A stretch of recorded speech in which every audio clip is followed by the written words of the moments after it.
That was a great segue, Amy. Hi guys, I'm Amy. Welcome back to my channel. Today I'm going to be sharing with you all of the wonderful books and bookish goodies that I received for Christmas. So if you're interested to see the new additions to my library and bookish goodie collection, I guess you could say, then go ahead and keep on watching. We will go ahead and start with the books so that if there are any of you who are not at all interested in the bookish goodies that I received, you don't have to hang around. So the first book I'm going to chat about is a book that I have already read because I've read it since Christmas, not because I asked for a book that I had previously read but not owned.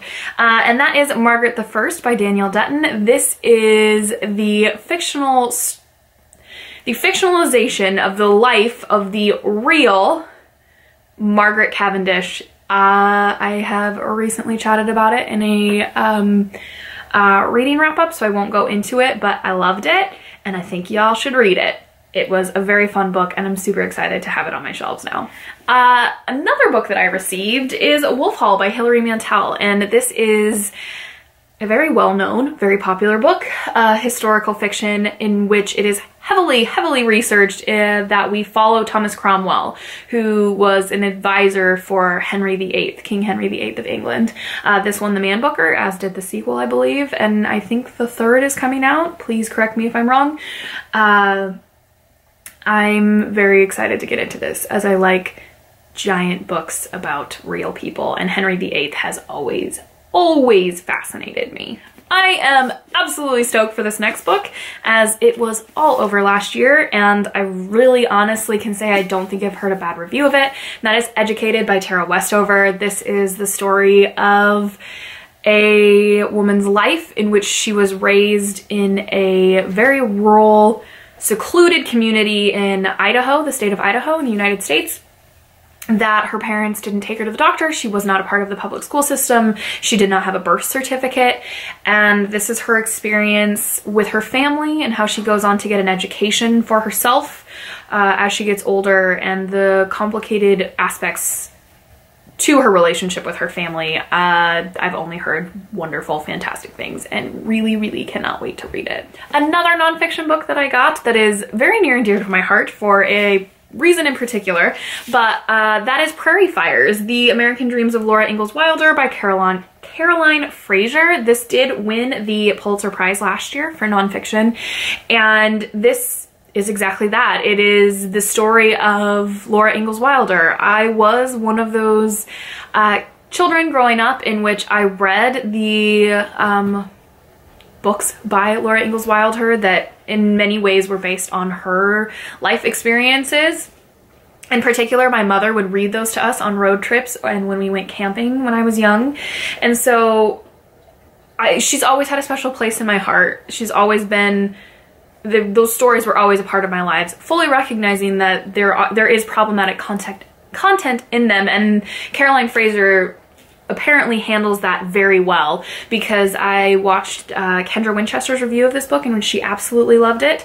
I will link that down below if you would like to check that out. But also, Laura Ingalls Wilder is in my family history, family lineage. She is a relative of mine, and so I've known that pretty much from the get-go of reading all of these books, and it just made it always very personal. So I'm really excited to read this book. It is rather large, so it'll take some time, but I'm stoked to get to this one as well. I'm stoked to get to all of these. Let me just say that word a lot over the course of the next 10 minutes, okay? I also received a book that I happened to just throw on my Amazon wishlist because I saw far too many people talking about how much they love this book.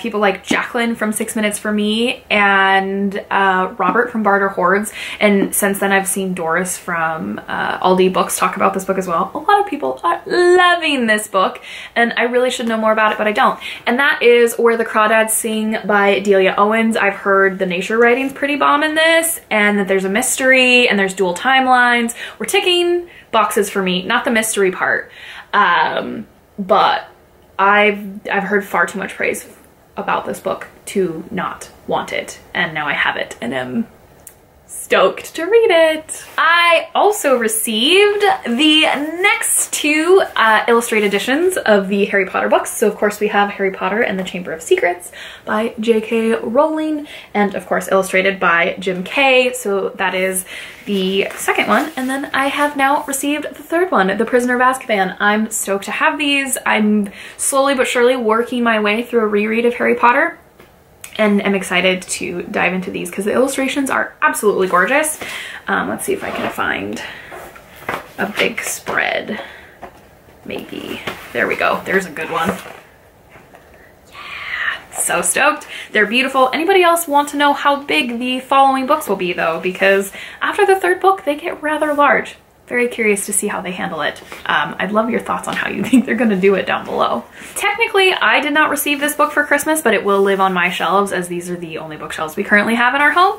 But my husband received this book for Christmas, and that is God's Grave by J. Kristoff. Very lucky that he did receive a signed first edition, which he was very excited about. He absolutely adores this series. This is, of course, book 2 of the Nevernight Chronicles, Nevernight being the first book in the series. I have not read Nevernight yet, but am receiving immense pressure from my husband to do so, and it will be nice that this one will be ready as well. The third one has not been released yet, and I think they've been pushing it back for a while, but I know it is very, very highly anticipated for when it does come out. My husband will, I'm sure, reread all of said books and jump right into the third one when that happens, but another gorgeous book to add to our collection. And the next book I have to share with you is another nonfiction book that my sister-in-law purchased for me and gave to me. My sister-in-law and her husband recently moved to Alaska, and this was a book that was highly recommended to her in her job to allow her to hear and experience a new voice, the voice of the Alaskan Native. And this is The Tao of the Raven by Ernestine Hayes, and this is an Alaskan Native memoir. And I do believe she read this book and really, really enjoyed it, and we like to give each other clues on the gifts that we give to one another in Erin's family, and this was to add to the many voices already on my shelves. I'm really looking forward to adding exactly that, another voice to my repertoire and to read about someone else's experience. And I know absolutely nothing about the Alaskan Native culture and their experiences, and I hear that this is a great place to start. So definitely looking forward to that. And the last book that I have to share with you, I am so excited about because this particular author wrote one of my favorite books of 2018, and this was her 2018 release. This is 3 Things About Elsie by Joanna Cannon, of course, the author of The Trouble with Goats and Sheep. This is a story about Elsie. She's an elderly woman. I feel like I should know more. And she runs into someone that looks like a man that she thought died 60 years prior. This is a book, of course, about an elderly woman, and I'm sure there are glances back in time. I absolutely connected with Cannon's writing when I read The Trouble with Goats and Sheep. I absolutely adored it. I love this cover so much, and I really enjoy stories about the elderly and older individuals because, again, that's a voice that I want to hear and know as best as I can. And I think fiction can do that for us as well. I really can't wait to get to this book. I hope it doesn't disappoint, but I don't think that it will. Alrighty, those are all of the books that I received for Christmas, and now I'm going to move on to the bookish goodies that I received. So if y'all are not interested in that, we will see you later. Thanks for watching. But if you are interested in that, let's jump in. My wonderful mother-in-law has heard me talk about Jane Eyre a lot this year, as I did read that this year for the first time, and it was also on my favorite books of 2018 that I read in 2018. So she got for me the most gorgeous scarf in which there is a particular scene between Rochester and Jane, a very pivotal scene printed on it. This is by Story Arts. I will try and find a link to it down below, or find a link to it and link it down below for you guys if you are interested in it. It's very warm, it's very cozy, and I absolutely adore it. So I've worn it, as obviously from my previous statement, you can tell a lot. It brings me a lot of joy, and I'm sure they have other books as well. I might have to get some of those too, because I mean, Who doesn't want scarves with books on them? Like, what's wrong with you if you don't? My parents also got for me, hold on one second. Loki's modified this just a little bit. The coolest, ooh, punch. I'm just gonna show this to you. But the punch makes the coolest indentation. Can you guys see that? Maybe, if it focuses on this and not me. Right here, it says the Library of Amy Poole with like the coolest little book thing that you probably can't really tell. So that was fun for all of you. But I have been personalizing all of my books. I am so excited to have this. I think this is the coolest gift, especially for a bookworm. I will ask her about the Etsy shop that she got this from. And if she's willing to share, then I will link that down below for you guys as well. Because it's just so cool. So I've been indenting my books. Indenting? Is that the right word? I don't know. But this is like the coolest present. I'm so excited about it. She was so concerned. I thought it was going to be lame. And I was like, in what universe would I ever think something like that's lame? As a bookworm, would you find that lame? I don't know. Maybe you like your books to be absolutely pristine and I am not that person. So maybe you wouldn't, but so excited to have this and to continue to add my stamp onto all of my books. And my wonderful sister-in-law, yet again, she always gives the most thoughtful gifts, her and her husband, got me something that it's not yet on my bookshelves, but we're gonna make it happen. The coolest bookends, I haven't completely unwrapped them yet, as you can tell, that weigh about 1,000 pounds. Like you could bludgeon somebody with these if you wanted. Really loud. That you can fill up with water and put plants in it. How cool is that? There are 2 of them. Like I said, they're hefty.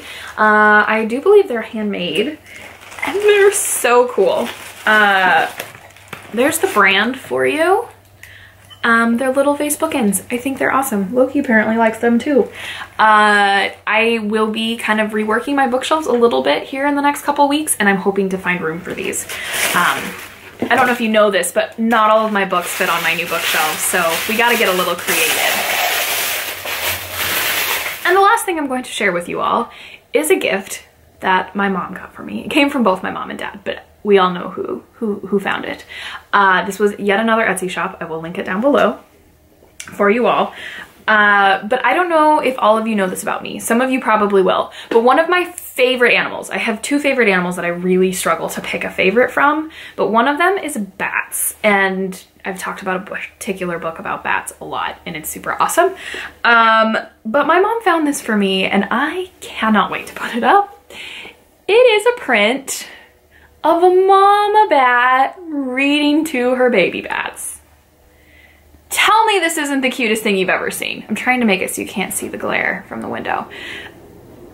I didn't know what to do with myself when I got it. I'm planning on doing a collage wall in this room, my book room / craft room, and I cannot wait to add this. It is too adorable for this world and brings me all the happies, all the happy feels. So again, I will link it down below if my mom is willing to share the link. If you are interested, I know this gal has lots of other artwork. My mom got me another print with just a bat on it, no book, but also like too adorable. Alrighty guys, there you have it. There are all my wonderful new additions to my library and my bookish things, and I really am spoiled. I'm rather spoiled. What did you guys get for Christmas? I would love to know. Any new books that you've received that you've added to your shelves, or other bookish goodies that for some reason I may just need in my life but I don't know about yet. Please share. But if you guys like this video, please like it. And if you loved it, please subscribe, and we will see you in my next video. Happy reading. Oh. Yeah. Oh, we're coming. Oh, he's coming all the way up. Cow into WAP. Say hi. I think a lot of these people are bigger fans of you than me. I mean, you are pretty dang cute. When you have a big old dog that thinks he's little,